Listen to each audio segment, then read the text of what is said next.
예배자로 세워져야 된다. 그리고 사회생활에서 관계를 잘 맺어야 된다. 그래서 관계를 잘 맺기 위해서는 좋은 말로 축복해줘라. 원수가 오더라도 그를 대적하지 말고 좋은 말로 축복해라. 그리고 주파수를 맞추며 공감해라. 공감의 말은 위로의 말로 해줄 수가 있습니다. 나에게 맞춰, 내 감정에 맞춰가 아니라 그분에게 맞춰서 그분이 왜 괴로운지 슬픈지 아픈지 머물러 주는 것, 주파수를 맞추는 것, 이게 공감입니다. 이 공감은 우리의 사회생활을 힘있게 하고 또 화목하라. 어떻게 화목할 수 있습니까? 친절한 말이 화목을 불러옵니다. 성내고 다투는 말은 싸움밖에 안 나와요. 원수 되자는 겁니다. 그러므로 사회생활, 슬기로운 사회생활, 교회 안에서 예수 믿고 구원받고 예배하는 성도들은 또 밖으로 가서 사회 관계를 맺어야 됩니다. 가정 안에도 불신자들도 있고요, 직장 안에도 여러분이 만나는 모임 가운데 불신자들이 있어요. 그들을 향하여 어떻게 관계를 맺느냐, 이렇게 좋은 말로 축복하고 위로의 말로 공감하고 친절한 말로 화목해서 결국 목적은 뭐냐? 내가 좋은 사람 되는 것, 물론 그것도 있지만 궁극적 목적은 세상의 빛과 소금이 되는 겁니다. 그렇게 축복하고 공감하고 화목해서 그리스도의 사랑을 전해주는 것, 사회관계를 맺어서 결국 예수 생명을 저들에게 전달해 주는 것, 예수 믿고 구원받는 것보다 더 좋은 관계가 어디 있겠습니까? 그래서 사회관계, 너희는 세상의 빛이라 말씀하셨습니다. 그냥 교회의 빛이 아니라 세상의 빛이라. 어두운 세상, 어떤 사회관계가 얽히고 설키고 관계를 회복하기 어려운 그 사회관계 속으로 우리가 들어가 그리스도의 빛을 비춰주는 겁니다. 어떻게 해요? 좋은 말로 축복해주고 또 위로의 말로 공감해주고 친절한 말로 화목하여서 주님의 빛을 비추는 슬기로운 성도 생활이 되시기를 축복합니다. 오늘은 세 번째 시간이지요. 슬기로운 성도 생활, 국가와 정치, 나라와 민족, 그리고 정치에 대한 권세자들에 대한 말씀을 오늘 함께 살펴보려고 합니다. 오늘 본문을 보면서 국가와 나라, 정치, 권세 잡은 자들을 향한 우리가 어떤 자세로 저들을 대해야 될지 슬기로운 성도 생활 함께 살펴봅니다. 13장 1절입니다. 함께 읽습니다. 각 사람은 위에 있는 권세들에게 복종하라. 권세는 하나님으로부터 나지 않음이 없나니 모든 권세는 다 하나님께서 정하신 바라. 뭐라고 말합니까? 각 사람은 위에 있는 권세들에게 복종하라. 권세는 누가 세우셨어요? 하나님으로부터 나지 않음이 없다. 다 하나님께서 정하신 바다. 그래서 이 권세는 하나님으로부터 나온다는 것을 분명히 해줍니다. 슬기로운 성도 생활, 국가와 정치를 바라보는 저와 여러분의 시각이 다 다를 수 있습니다. 어떤 분은 보수적일 수 있고요, 지금 현재의 것들을 잘 지키는 보수, 좋은 거죠. 진보, 어떤 사람은 지금 것도 중요한데 앞으로 나아가는 게 중요해서 진보의 측에 서기도 합니다. 어떤 사람은 왼쪽과 오른쪽에 가지고 좌파, 우파라고 말하기도 합니다. 여러분, 그러나 성도는 분명히 성도는 알아야 됩니다. 우리는 보수도 아니고 진보도 아니고 우리는 성도입니다. 그러므로 내 정치 성향이 보수적이라고 진보적인 사람을 이렇게 비판하거나 그럴 이유도 없고요, 진보적인 사람이 너무 보수적인 사람을 향하여 또 문제를 삼거나 비판할 이유가 없습니다. 다 사람마다 성향이 있어요. 그 두 가지의 장점들을 잘 어우러내는 게 성도의 역할입니다. 그래서 교회 안에서는 정치 이야기 혹은 내가 원하고 내가 바라는 그 당이나 그 신념을 너무 강하게 주장하거나 독선적으로 나가면 교회 공동체가, 성도라는 공동체가 와야 됩니다. 그러므로 속으로는 여러분이 지지하고 원하는 당이나 또 정치인이 있을지라도 이렇게 드러내서 이렇게 비판하거나 강요하면은 안 된다라는 걸 알아야 되고, 우리는 성도는 보수나 진보가 아니라 성도다라는 사실, 말씀을 기준으로 해서 성경적 가치관을 갖고 있는 정치인들, 이런 사람들을 우리가 뽑아내야 되고 또 가려낼 수 있는 분별력도 필요합니다. 그래서 우리는 성경적 가치관이 더 중요하다. 그리고요, 여기 권세들에게 복종하라라고 말했지요. 그리고 우리가 선출한 권력에 대하여 복종의 마음이 필요하다라는 것을 보여줍니다. 그런데 여러분, 1차원적으로는 하나님이 세운 모든 세상의 권세자들을 하나님이 세운 권세다, 그러므로 복종하라 라고 말하고 있어서 우리는 무조건 권력을 잡은 자 앞에 굴복하듯 복종해야 되느냐? 그건 아닙니다. 여러분, 지금 로마서가 기록된 당시는 황제가 있는 시대예요. 로마의 황제, 그것도 아주 포악한 네로 황제가 정권을 잡고 황제가 되어 기독교인들을, 이제 조금 더 이 로마서가 기록된 이후 보면 사도 바울이 로마로 잡혀가고 그 이후에 로마에 큰 불을 내고 기독교인이 그랬다고 해서 기독교인들을 막 잡아 핍박하고 죽이고 막 그런 정치적 혼란기가 있었습니다. 이런, 그때는 그래도 황제 한마디면 정말 죽은 사람도 살아날 정도로, 산 사람도 그 목숨이 파리 목숨 되는 정도로, 그런 시대에 바로 로마의 시대, 네로 황제의 시대였습니다. 그럼에도 불구하고 사도 바울이 이렇게 말합니다. 모든 권세는 하나님으로부터 나지 않음이 없다. 황제의 권세 또한 누가 주셨다? 하나님이 주셨다. 그러므로 우리는 어떻게 해야 되냐? 그 권력자가 불법적이고 성경적이지 않은 내용을 가지고 우리의 생명과 우리의 인생 공동체를 파괴하려 한다 할 때 우리는 저항할 수 있어야 된다는 것을 분명히 말하고 있습니다. 그리고 이 말씀은 피권력자인 우리, 아무런 힘도 없는 우리를 향한 말씀이기도 하지만, 이 말씀은 잘 뒤집어 생각하면 권력을 잡은 권력자에게 말씀이 집중되고 있다는 걸 발견할 수 있어요. 그러니까 권력을 잡은 자가 이 말씀을 가지고, 야, 성경에 보니까 모든 권세 하나님이 주셨으니까 너 권력을 잡은 나에게 복종해, 이렇게 요구하라고 주신 말씀이 아니라, 권력을 잡은 그가 스스로 깨우치기를, 이 권세는 내가 잘나고 내가 멋있어서 내가 말을 잘해서 세운 것이 아니라 하나님이 나에게 공동체를 살리고 세우라고, 하나님이 내게 권력을 주셨구나, 이런 마음의 자세로 다스려야 된다라는 말씀이거든요. 그러므로 오늘 1절부터 7절까지 잘 살펴보면 권세자들은 하나님의 사역자다, 하나님의 일꾼이다, 그리고 하나님의 진노가 그 위에 심판이 있을 것이다 말하고 있어요.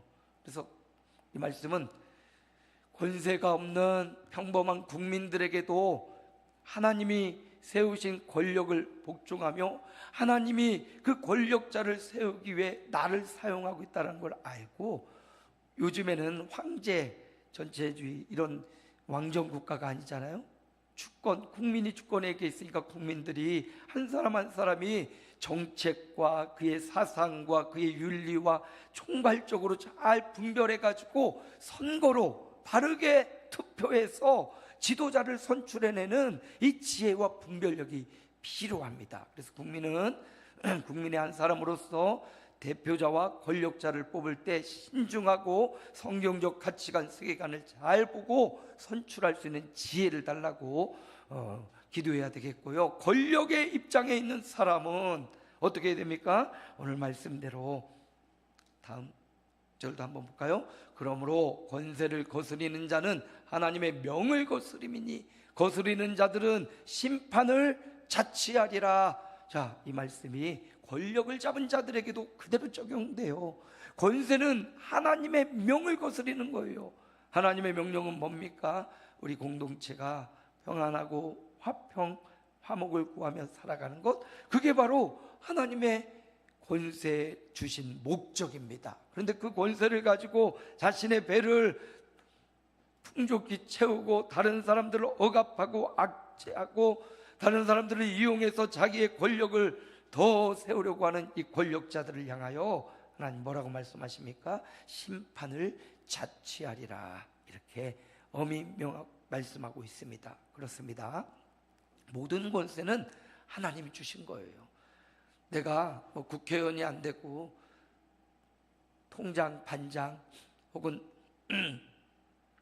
정치인이 아니어도 이 말씀을 잘 적용시키면 우리 모두는요 권력을 갖고 있어요.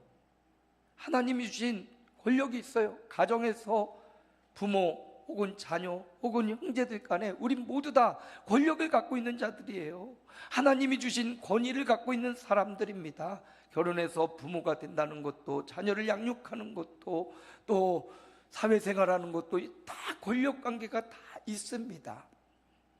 나라를 좌우하는 것이 아닐지라도 힘을 갖고 있다라는 거죠. 그렇다면 하나님이 내게 주신 부모의 권위를 혹은 내게 주신 직장에서의 권위를, 내게 주신 그 권력을 어떻게 사용할 것이냐, 하나님이 주신 그 권위를 가지고 공동체 유익을 위해서, 또 그 권위를 하나님의 뜻에 맞게 사용해야 된다는 말씀을 오늘 국가와 정치에 대한 우리에게 주시는 거예요. 그래서 크게 보면 국가와 정치인들이고, 또 좁혀서 보면 나 또한 권세를 갖고 있는 사람으로서 내가 우리 가정에서 혹은 교회에서 내가 어떻게 그 처신을 할 것이냐, 거스리지 말고 하나님의 명을 따라, 하나님의 말씀을 따라 사랑으로 섬기며 하나님이 주신 그 권세를 잘 선용할 수 있는 그런 지혜가 필요하다라는 겁니다.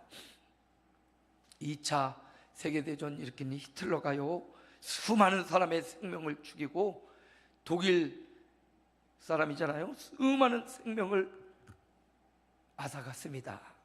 그때 독일에 본 해퍼라는 목사님이 계셨어요. 이 목사님 성실히 하나님의 말씀을 전하고 진리를 따라 살아갔고 그것을 전파하던 그 목사님입니다. 그런데 이 히틀러라는 독재자가 나타나서 수많은 생명을 죽이고, 황제도 아닌데요, 수많은 사람의 생명을 앗아가는 그 사람을 보고 이 보네퍼 목사님이 이대로 가만히 있을 수 없다, 이거는 하나님이 주신 올바른 권세를 바로 사용하는 것이 아니다 라고 말하면서 미친 운전자라는 논리를 폈습니다. 미친 운전자, 보세요. 미친 운전자가, 술 취한 운전자가 자동차에 타고 수많은 사람의 생명을 해하려고 할 때 우리는 어떻게 해야 되는가? 보네퍼 목사님은 이럴 때 어떻게 해서라도 저 바퀴를 멈출 수 있도록 운전석에 뛰어들어 저 사람을 멈춰야 되지 않겠느냐. 그래서 보네퍼 목사님은 히틀러 암살 조직에 들어갔다가요 결국은 잡혀서 사형 선고를 받고 죽고 맙니다. 여러분 어떻습니까?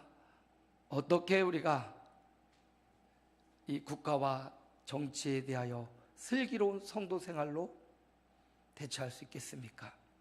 성도들은 기본적으로 평화와 화목을 중요시합니다. 그러나 국가가 교회를, 성도들을 생명을 해하기까지 그런 정책과 그런 법안을 만든다면 우리는 평화로운 저항을 해야 됩니다.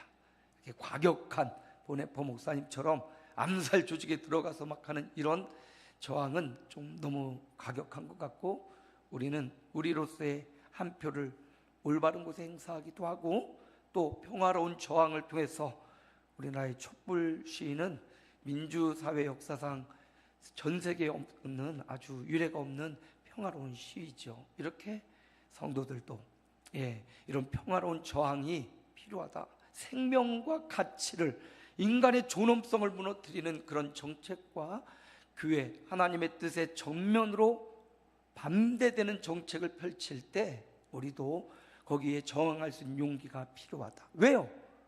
권세는 누가 주셨습니까? 하나님이 주신 거예요. 하나님의 권세, 하나님이 주신 권세와 반대되는 역행하는 정치를 펼 때 우리는 잘 분별하고 저항할 수 있는 믿음이 필요하다라는 것을 우리에게 알려주고 있습니다. 국가와 정치, 슬기로운 성도 생활 첫 번째 어떻게 됩니까? 권세가 하나님께로부터 왔다라는 사실을 신뢰하는 거예요. 그래서 그 권세가 내가 권세자로서 내가 우리 가정에서 혹은 직장과 내 만나는 관계에서 내가 갖고 있는 이 권세를 가지고 잘못되게 하나님의 뜻과 상관없이 내가 사용하고 있다면 회개하고 내게 주신 권세를 청지기처럼 잘 사용하는 용기가 필요합니다. 평범한 내가 다스림을 받는 국민이라면 하나님이 주신 권세 앞에 복종하면서 하나님이 주신 권세와 상관없는 권력을 남용하거나 그럴 때 우리는 평화로운 저항의 자리에 가야 된다.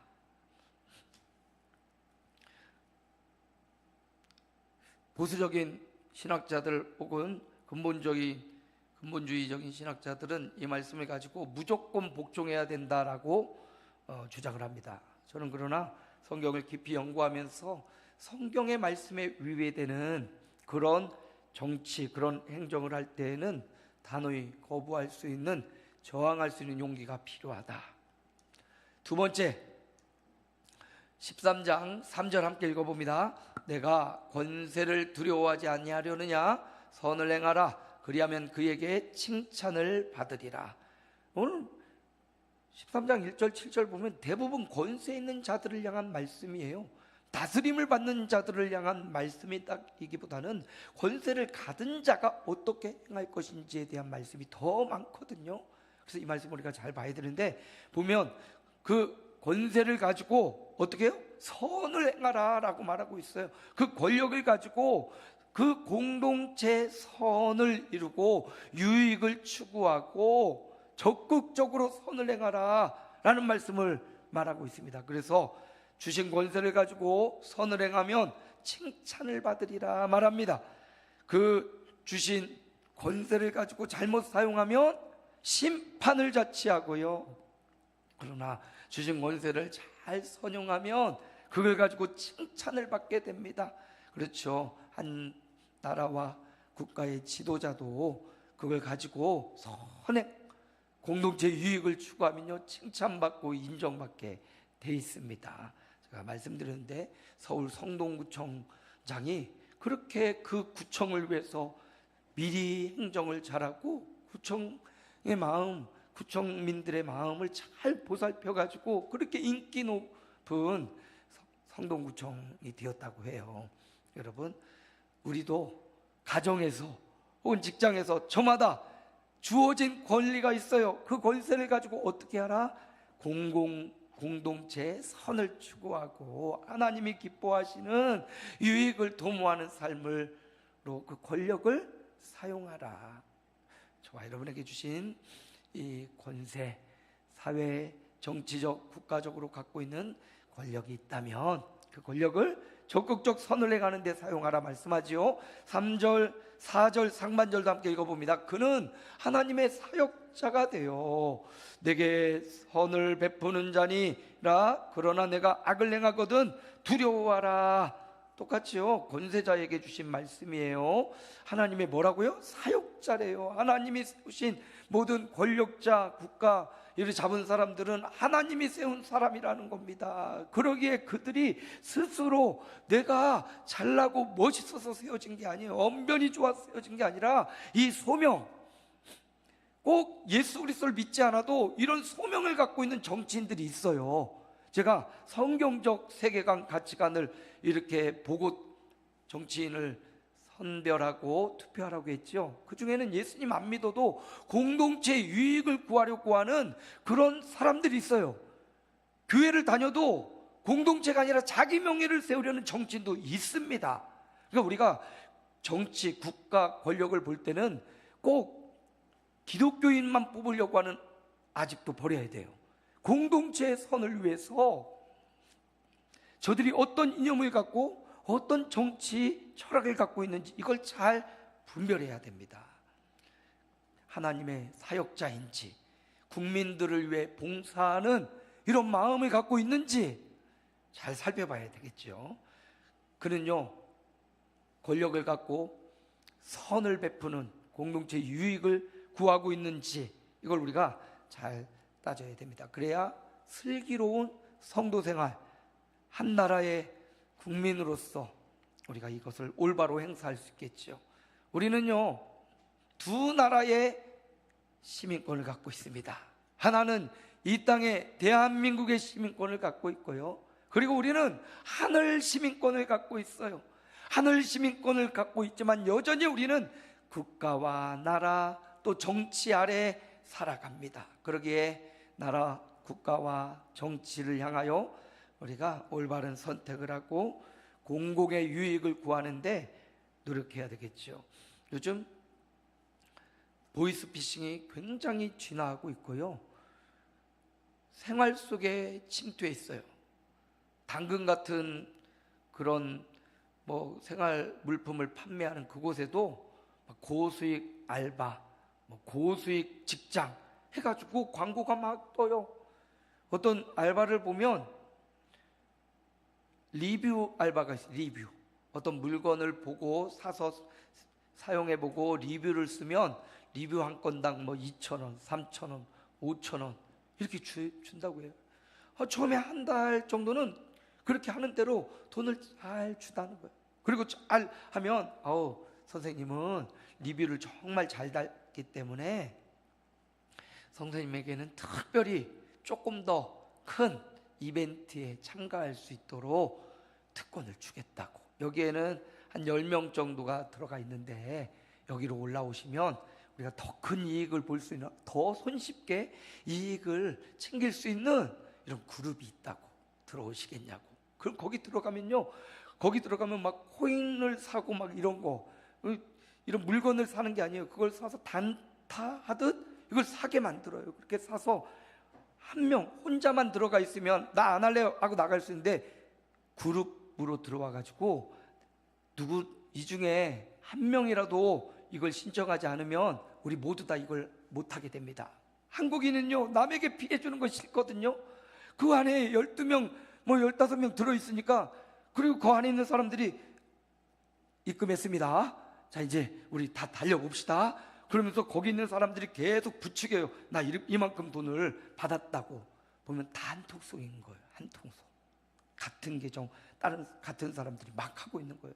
그래서 이 한 사람을 지금 미안하게 만들고 그래가지고 거기 가입해서 입금하면 처음에는 돈을 뺄 수 있는 것처럼 하다가 안 빼줘요. 계속 이유를 대고 그게 2억, 3억, 5억까지 가는 사람이 있대요. 그냥 2,000원, 3,000원 벌려다가요, 이게 저 미련한 사람들 어떻게 저걸 모르고 들어가. 아니요, 누구든지 사기당할 수 있고, 누구든지 조그만 이익을 위해 들어갔다가 조그만 이익을 보려고 하는 사람이 큰 이익으로 넘어가게 되거든요. 보십시오, 우리 주변에 이런 공동체에 해악을 끼치는 보이스피싱 얼마나 많은지 몰라요. 각양각색으로 검사를 사칭하는 것은 이미 오래된 수법이고, 아주 그냥 여러 가지 수법들이 너무 악랄하고 다양해졌고요. 핸드폰 좀 잠깐 빌려주세요 하고 빌려줬다가 여기 어느 순간 여기서 우리 계좌 정보를 어떻게 이렇게 악성 코드를 심어가지고 핸드폰도 이제 빌려주면 안 되는 시대가 되었어요. 우리 사회에 이렇게 공동체에 해악을 끼치는 수많은 단체와 수많은 사람들이 있습니다. 여러분, 정치가 무엇입니까? 정치의 권력의 목적은 이웃에게 선을 베풀고 공동체의 유익을 차지하는 것인데, 이런 사람들이 점점점 늘어가고 있어요. 국가와 정치가 이런 것들을 바로 세우고 이런 사기와 이런 것들에 대해 엄벌을 취하며 공동체의 선과 유익을 추구할 수 있는 이 일에 앞장서야 되는 거죠. 영국에 유명한 윌리엄이라는 사람이 있었는데요, 이분은 젊어서 정치인의 국회의원에 당선이 돼요. 그랬는데 정치인이 되어서 이제 자기 나름대로의 꿈을 펼치다가 어느 날 전도자를 만나고 예수님을 믿게 돼요. 회심을 경험합니다. 회심한 이후에 난 이제 정치를 그만두고 하나님의 뜻만 행하는 그런 일을 하겠다고 하는데, 그를 전도했던 분이 말하기를 아닙니다. 당신은 바로 그 정치인으로서 하나님이 원하시고 바라는 바를 당신이 그곳에서 이루어내십시오. 믿음의 길을 가고 성도의 길을 가되 그 정치 안에서 선을 추구하고 싸우십시오. 윌리엄이라는 이 사람이요, 그럼 이 시대적 사명, 하나님이 나를 정치인으로 권력을 주신 소명이 무엇인가, 그걸 곰곰이 파악하다가 그 당시 영국에 노예 제도가 있고 노예선들이 저 아프리카에 가서 막 노예를 잡아다가 노예를 무역을 하고 있는 거예요. 그래서 이거다. 한 사람의 생명, 한 명의 생명이 얼마나 귀한데 인종이 다르다고 저들을 저렇게 우리가 노예처럼 부릴 수 있느냐. 그래서 노예 무역 폐지에 대한 법안을 만들고요, 이거를 일평생 일에 그의 삶을 투자해요. 결국 그의 공약은 점점점 힘을 얻고요, 1807년 노예 무역선 운행을 중단하는 법안이 통과가 되고요, 그리고 1833년 결국 노예 제도를 완전히 철폐하는 법안이 영국에 통과가 됩니다. 한 사람의 이 정치력이 공동체와 생명을 살리는 일에 헌신하였더니 그를 쫓는 수많은 사람들, 믿음의 사람들이 함께 동참하고 결국은 노예제도가 완전히 폐지되는 위대한 업적을 이루게 됩니다. 물론 혼자 한 건 아니지만 그 선한 뜻을 품고 공동체의 유익을 품으려고는 이 꿈을 품으니까 이루어지다라는 거죠. 하나님 주신 그 정치적 권력과 하나님 주신 그 권세를 가지고 어떻게 사용하느냐 너무 중요합니다. 윌리엄은 그 법이 통과되고 며칠 되지 않아 결국은 사망합니다. 그래도 내가 이 귀한 일을 행하였구나 하고 기쁘게 눈을 감았다고 합니다. 여러분, 우리에게는 어떤 힘이 있습니까? 하나님이 저와 여러분에게 주신 그 힘을 가지고 공동체 유익을 위해, 나라와 민족을 위해 작은 일이지만 쓰임받는 그런 존재로 살아가시기를 축복합니다. 성도는 슬기로운 성도생활, 국가와 정치를 바라볼 때 이렇게 나 하나가 이 나라와 민족을 위해, 공동체의 이익을 위해 쓰임받는 존재로 살아가야 된, 그게 슬기로운 성도의 삶이다라는 것입니다. 한 가지만 더 보겠습니다. 13장 6절 함께 읽습니다. 너희가 조세를 바치는 것도 이로 말미암음이라. 그들이 하나님의 일꾼이 되어 바로 이 일에 항상 힘쓰느니라. 조세를 바치라. 나라에서 정한 세금들을 잘 내서 나라가 잘 운영될 수 있도록 하라라는 것이지요. 7절도 그렇게 나와야 함께 읽어봅니다. 관세를 받을 자에게 관세를 바치고 두려워할 자를 두려워하며 존경할 자를 존경하라. 그렇습니다. 세금을 잘 바치고 관내 내는 세금을 밀리지 말고 세금, 국가 운영을 위해서 꼭 필요한 세금들 잘 내라고. 세금을 탈세해가지고 지금 큰 위기를 겪은 연예인들이 있더라고요. 정말 잘생기고 멋진 차은우라는 배우, 가수, 우리 딸님도 엄청 좋아했는데 무명의 시절부터 막 우리 딸이 그 좋아하고 따라다니고 막 그랬거든요. 근데 이번에 아주 크게 세금 사건이 걸렸나 봐요. 굉장히 부끄러운 일이고 참 얼굴도 멋있고 그런데 이런 일로 인해서 굉장히 참 힘든 상황에 처한 것 같습니다. 나라가 정한 세금을 잘 내야 되겠죠. 그리고 또 헛되이 또 세금을 많이 낼 필요는 없어요. 그래서 조세관계는 여러분들이 잘 세무사나 이런 곳을 통해 가지고 적당한 세율을 낼 수 있도록, 그래야 나라와 국가가 유지가 됩니다. 북유럽 국가들 중에 덴마크인가라는 나라가 굉장히 복지가 잘 돼 있대요. 그런데 그들은 세금이 엄청나게 많대요. 뭐 40% 이렇게 세금을 낸대요. 그런데 왜 그렇게 낼 수 있냐?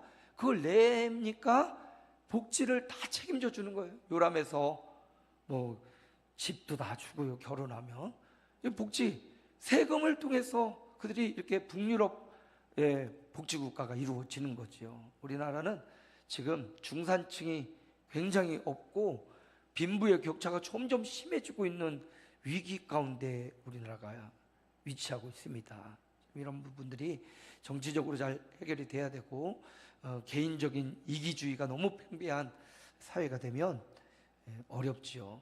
근데 세금을 통해서 복지, 기본적인 복지를 이렇게 줄 수 있는 인간의 존엄성을 유지할 수 있는 이 정책들이 잘 나오는 것 중요합니다. 너무 개인의 이익과 개인의 소득에만 중시하다 보면 이 자본주의가 패망하거든요.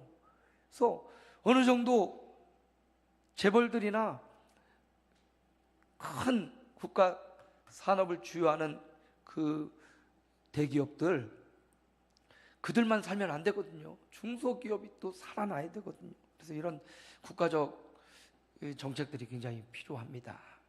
여기 보면 관세를 내고 조세를 내라. 그래서 여러분에게 부과되는 세금 너무 많이 낼 필요 없고 또 너무 적게 내려고 애쓰지 말고 적정한 범위를 잘 상담해 가지고 세금을 내고 관세를 내야 되겠죠. 그런데 여기서 중요한 건 뭐냐면요, 이 세상은 복지국가를 꿈꾸고 그러는데 이 복지 사각지대는 항상 나오게 돼 있습니다. 정말 어떤 사람은 돈을 안 벌어서 일부러 어떤 생보자의 리스트에 들어가서 그 혜택을 받으려고 안 하는 분도 있어요. 조금 돈을 벌면 수입이 잡혀서 어떻게 보면 버는 것보다 더 많은 세금이 막 빠져나가기도 해요. 이런 걸 볼 때 여러분, 이 땅은 하나님 나라가 아니라는 사실을 기억하십시오. 우리가 이 땅에서 정말 좋은 복지, 정말 좋은 나라로 이루어가려고 힘쓰고 애써야 되는 거 맞습니다. 그러나 결국 오늘 말씀을 통해서 바울이 우리에게 주고 싶은 말은 뭐냐면 이 세상은 완벽한 복지국가가 될 수 없다는 거예요. 이 세상은 완벽한 권세자들로 하나님의 정상적이고 아름다운 통치가 이루어지는 이 나라를 꿈꿔야 되겠지만 그리 될 수 없다. 그러므로 두려워할 자 두려워하며 존경할 자를 존경하라, 이 말을 통해서 하나님 우리에게 하고 싶은 말이 있어요. 뭐냐면 하나님 나라를 꿈꾸고 살아가라.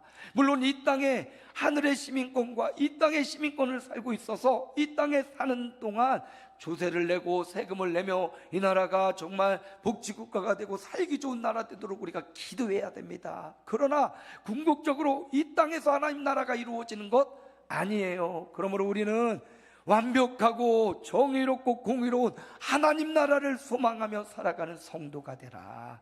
그래서 슬기로운 성도생활, 국가와 정치에 대하여 권세는 하나님께로부터 나온 것을 알고 그 권세로 공동체 유익과 선을 구해야 되고, 그리고 그 권세, 그 국가와 정치를 통해서 이 땅에 온전한 하나님의 나라가 이루어질 수 없지만 그걸 추구하면서 우리는 성도들은 완벽하고 온전한 하나님 나라를 꿈꾸며 살아가는 성도, 주님의 나라를 소망하며 살아가는 성도가 되어야 된다. 이게 바로 슬기로운 성도생활, 국가와 정치편입니다. 우리는 보수도 아니고 진보도 아니고 우리는 항상 성도라는 사실을 기억해야 되고, 우리는 좌편도 아니고 좌파도 아니고 우파도 아니고 우리는 복음을 전파하는 사람이 되어야 된다. 좌파 우파 말고요, 복음의 전파자. 당시 사도 바울이 복음을 전할 때 세계는 로마로 향한 도로망을 막 뚫어놨어요. 로마의 시민권을 받고 그 많은 사람들이 그 로마에 잘 닦여진 도로를 사용하면서 그 도로를 다니며 복음을 전파하는 사명을 감당해 냈습니다. 하나님 나라를 이루어가는 거죠. 많은 로마의 사람들이 그렇게 말했어요. 가이사가 주님이다. 시저를 주님으로 섬기고 살았지만 그 시대 초대교회 성도들은 시저가 로드가 아니라 우리 예수 그리스도만이 유일한 주님이다 고백하면서 사자굴에 들어가기도 하고 저항을 하면서 거기서 피 흘려 죽어가기도 하고요. 예수님만이 주님을 고백했던 수많은 성도들의 피가 그곳에 뿌려지고 로마는 결국 기독교 국가로 나아가는 역사를 맛보게 됩니다. 여러분, 2000년 전 바울이 썼던 이 말씀이 오늘을 살아가는 우리에게도 국가와 정치를 바라보는 시각 또는 권세자로서 우리가 세상을 어떻게 살아가야 되는지를 잘 보여주고 있어요. 첫 번째, 하나님의 권세를 신뢰하는 겁니다. 권세자들에게 주신 그 권세도 하나님이 주셨고 그 권세자들 또한 하나님의 뜻대로 행하지 않으면 심판을 자체하리라. 그러면 우리가 사람의 권세를 신뢰하기보다 그 권세를 주시는 하나님을 신뢰하는 믿음이 필요하다는 거죠. 두 번째, 공동체 유익과 선을 추구해야 된다. 국가와 정치인들은요, 또 힘을 갖고 있는 사람들, 우리 모두 다 권세자들이에요. 어떻게 사용해야 돼요? 공동체 유익과 선을 추구하며 살아가는. 세 번째, 이 땅의 나라가 아무리 복지국가가 되어도 하나님 나라가 될 수는 없어요. 그러면 이 땅의 정의와 공의를 소망하며 살아야겠지만 궁극적으로 성도는 하나님 나라를 소망하며 하나님 나라를 바라보며 살아가야 된다. 국가와 정치를 바라보는 시각을 오늘 사도 바울이 가르쳐 줬습니다. 다른 성경에서도 나라와 민족을 위해 기도하는 성도가 되라 이렇게 말하고 있어요. 우리는 두 시민권을 갖고 있습니다. 하늘의 시민권도 있고요, 이 땅의 시민권도 있어요. 이 두 가지가 잘 어우러져서 이 땅에 사는 동안도 평화롭고 정의로운 나라를, 그리고 영원한 하나님 나라를 추구하며 살아가는 저와 여러분이 되시기를 주님의 이름으로 축복합니다. 하나님 감사합니다. 슬기로운 성도 생활, 국가와 정치를 향하여 하나님의 권세를 신뢰하라 했습니다. 이 땅에 있는 수많은 권세자들, 자신의 권세가 아니라 하나님이 주신 권세임을 알고 저들이 바르게 다스리고 바르게 공동체 유익과 선을 추구하는 삶을 살게 하옵소서. 유명하고 정말 지도자인 정치인뿐만 아니라 우리도 이 땅을 살아가며 가정과 직장과 생업의 현장에 권세를 갖고 있는데 그 권세를 하나님이 주셨음을 인정하고 공동체의 선을 추구하며 이 땅에 하나님 나라가 이루어지지 않고 하나님의 완벽한